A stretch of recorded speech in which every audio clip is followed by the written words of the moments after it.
Hi, I'm Wolfgang Harrison. I'm submitting this for Ladbible. I'll tell you a bit about myself. I'm in my 40s. I do live in Newcastle, but I commute down to Sydney twice a week for acting classes. 40 something, pretty regular guy, grew up out the Central West. Joined the military at a young age, met some great people, still in contact with them now. So there were a couple of questions about, what decisions you've made in life that have changed course for positive, negative. Well, to be honest with you, I always say life's to be lived. You're not living if you're not travelling. So I've had many instances where a small decision, like a turn of a wrong corner, has gone terribly wrong. I've gone to the wrong shop. That's turned out bad.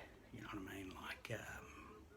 But then again, I had really good things happen from bad things as well. So I've actually got quite a few stories.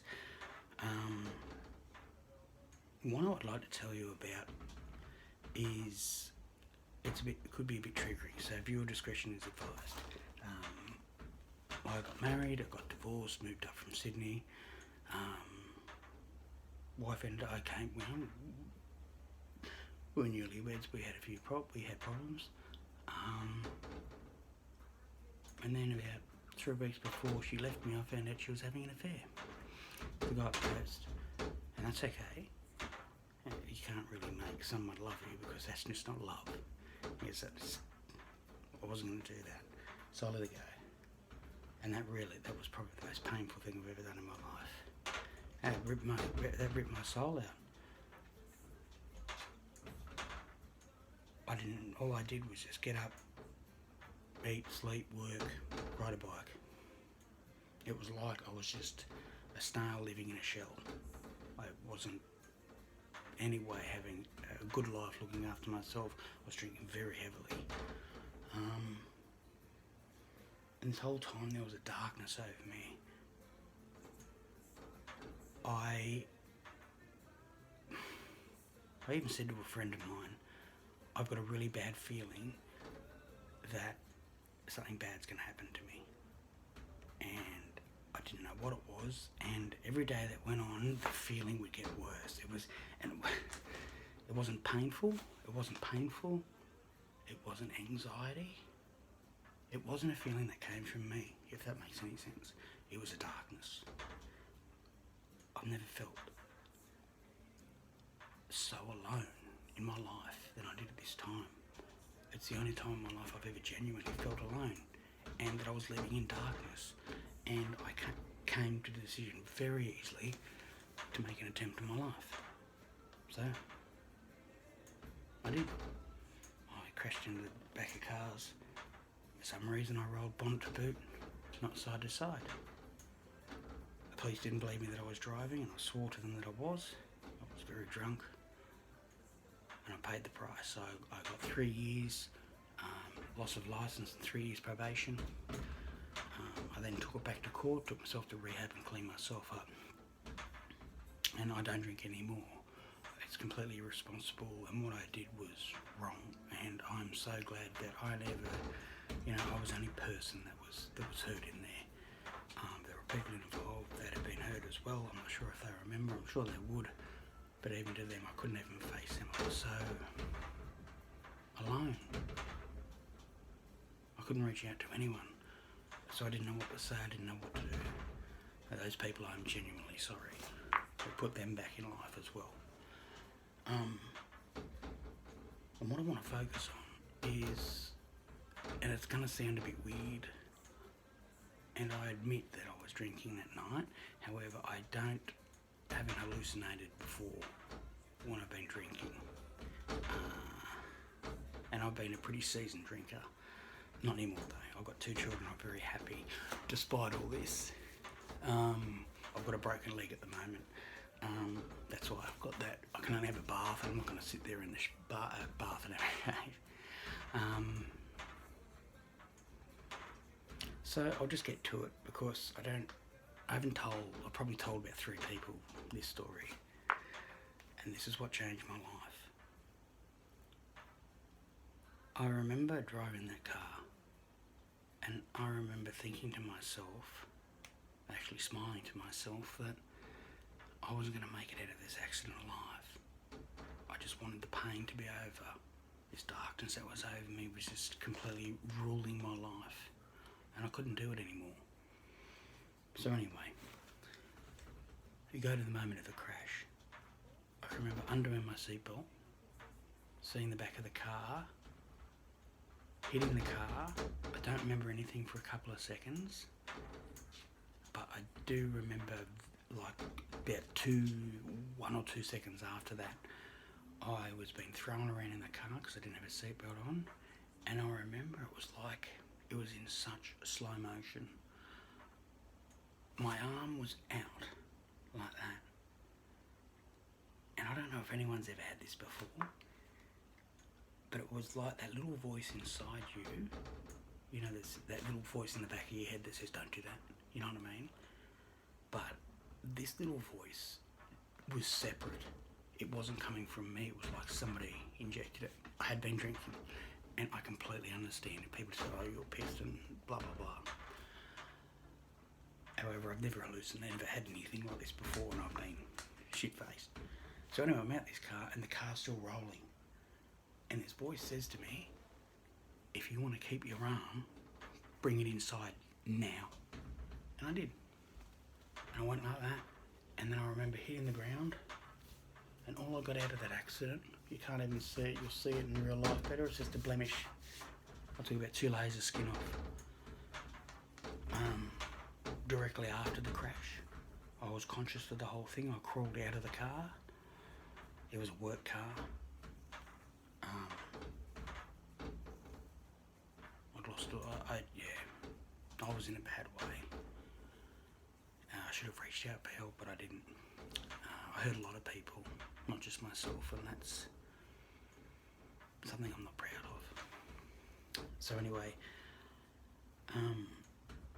I'm getting out of the car. I could see the windscreen gone. I sort of got out and walked around a bit, and I was shaking my head. I was going, oh, you know, that was wild.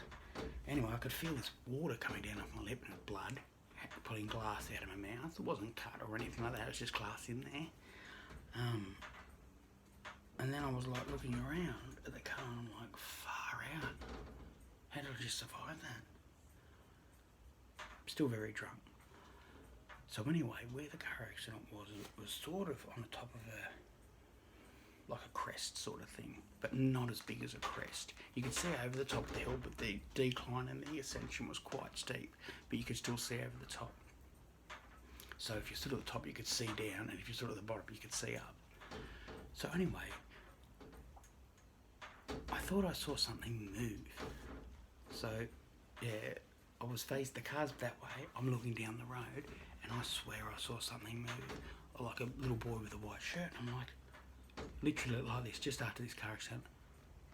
What the fuck is he doing out of this time of night? You know what I mean? So anyway, I'm sort of walking down thinking, what the fuck's this little boy? I just put it down to shock. You know what I mean? Like, it could be shock too. I've got no excuses, but if someone says, look, you're fucking lying, you're on drugs or whatever, you just say, well, whatever, man, but that's just, I'm telling you the truth. You ask any of my friends, what they will say is, if you don't want the truth, don't ask Wolf. I will tell you the truth, and this is the honest to God truth. So anyway, I was walking down, and I was looking where he ran, and I saw him walk back down very casually. I only saw him move before, but then this time he was walking very casually, very deliberate, and looking at me. And he stood, and he faced me, and it was a little boy. And by this stage, I was probably 5-10 metres away. I could see him very clearly. It was a little boy. And I'm sort of looking at him. What the weird thing was, no one had come out yet. And this was in a residential area, heavily populated. That's how stupid I was. Yeah, it was just, no one had come out. So anyway, I'm standing looking at this little boy, and I wear glasses, and I couldn't couldn't see with them. I didn't have my glasses on, so I looked down on the ground and I said, "Oh, they're just up there." So I ran up and grabbed them, put them back on, and this little boy's there. And I'm looking at this little boy, and I went, "I know you." Then I realised who it was. It was me, as a little boy. I shit you not. And he's standing there in like an altar boy's gown. I was about 5 years old. If this wasn't me as a little boy, then there's a doppelganger. So anyway, I said, "Are you alright, mate? Where's your mum and dad? You know, you can't be around here. It's a bloody car accident up here. Could be fuel leaking or anything." And then it was all of a sudden I sort of really paid attention. And the little boy, I caught the little boy's eyes. The little boy looked at me and never moved his lips, never talked. There was no UFOs or anything like that. There was no lights in the sky, no glowingness, just like a normal little boy. But I could feel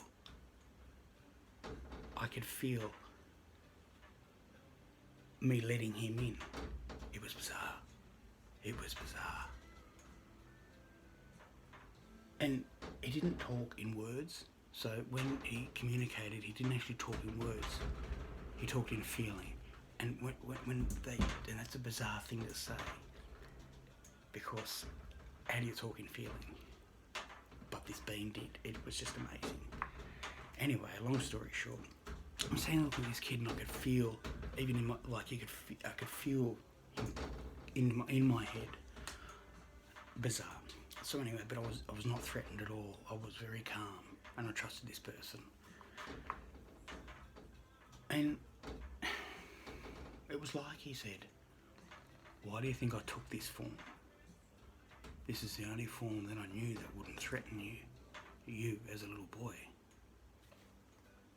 And I'm like, okay, I'm never drinking again, that's it, you know what I mean?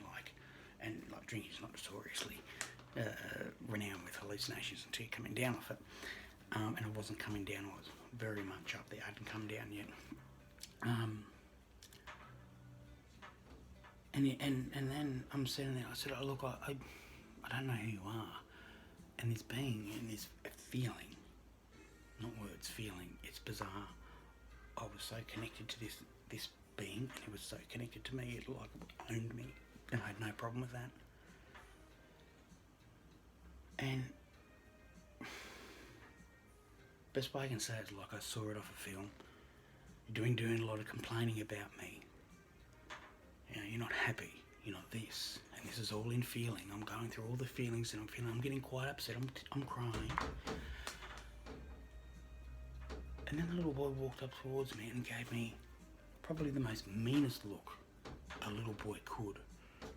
And when I say mean, I don't mean threatening. It was like, you know, when a little kid goes like that and you sort of, you know what I mean? And they're serious. It came right up to me, and this thing had the power of the sun behind it. It was just, you could just feel his energy, or her energy, he or she, I don't care. And it said, "When I call you home, that's when you come home. Not before, not after. When I call you, you come. Don't ever do this again." And then he looked at me, and it's the first time he said something. So he did that, and feeling it was just bizarre. And I'm, by this stage, I'm, you know, crying, and "I'm so sorry," and "Who are you?" And this feeling, it kept giving me, reassuring me that I knew who they were, and they knew who I was, and I was not in any danger whatsoever, even on Earth, even as living, I was never in any danger. It was a bizarre feeling. It was a divine feeling. No, I'm not going to say that, because it was a feeling I've never felt before in my life, and it was so powerful, but yet so easy to just let it go. You know what I mean? Let it go over you and control you. It was not a problem. Look, I didn't run around. Yeah, and then like when he finished talking to me, he only ever said one thing.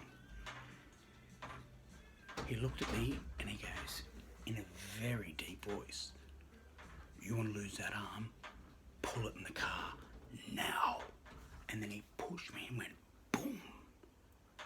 And when he went boom, I was back in the car, rolling in it, my arm sticking out. I moved it in, happened again. And I'm like, nah, this is bullshit. This is bullshit. I've hit my head. I'm dead. Something's happened. Someone's put drugs in my thing. I hadn't taken any drugs. They did a drug screen. There was no drugs. You know, I know I've been drinking. I'm like, shit, this is never doing this again. Got out of the car exactly the same way. And I see something move down the road. And I'm like, you're kidding. Am I stuck in some sort of vortex going around and around and around? It was a dog. And I ran over to the beach. That changed my life. I still think about that probably every day. Yeah, I do every day. How lucky I am. How stupid I was. How many people I hurt. How many friends I lost. Just pushed everyone away. And you've asked, Ladbible's asked a question. What I wish I knew before making that decision. Very simple. Everything's going to be alright. I wish I could go back in time and see me and just put my arm around me and say, everything's going to be alright, mate. Don't do anything silly. Look after yourself. Have a good time. Enjoy being single. You're going to have a beautiful wife and 2 beautiful children. Everything's going to be fine. I just need to roll with it. Life's short. I'm a registered nurse as well. I've never heard someone on their deathbed saying they wish they'd worked more. And from that very day, I put work 2 or 3 steps behind me, except if it suited me.